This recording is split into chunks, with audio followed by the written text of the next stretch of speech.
บ้านได้หันเจ้ามาคืนมาสร้างสาบ้านเดิมอีกใหม่ความหวังหมายไว้กลับกลายมาเป็นความจริงย้อนมีการนำของศูนย์กลางนั้นเป็นบ่อนอิงเหมือนอายุให้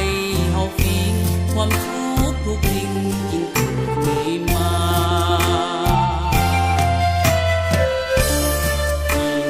หอมดอกตองดอกคายเฮาลืมบ่ได้ทั้งน้องป้าใน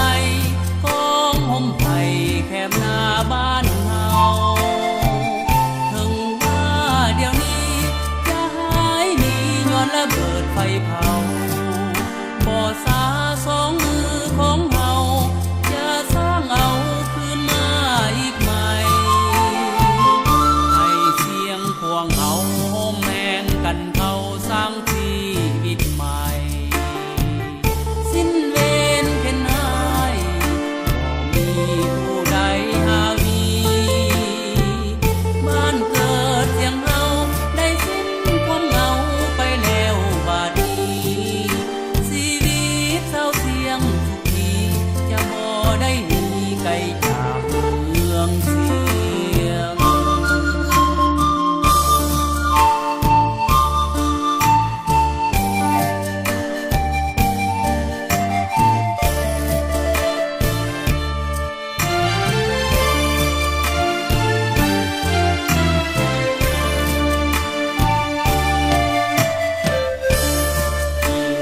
หอมดอกตอ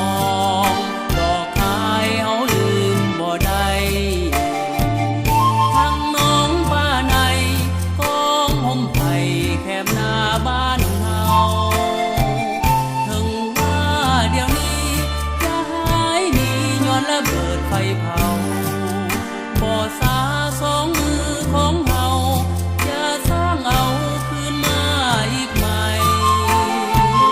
ให้เสียงพวงเฮาโฮมแมงกันเขาสร้างชีวิตใหม่สิ้นเวรเข็นหายบ่มีผู้ใดหาวีบ้านเกิดเสียงเฮาได้สิ้นความเหงาไปแล้วบาดนี้ชีวิตสาวเสียงทุกทีจะบ่ได้หนีไกลจาก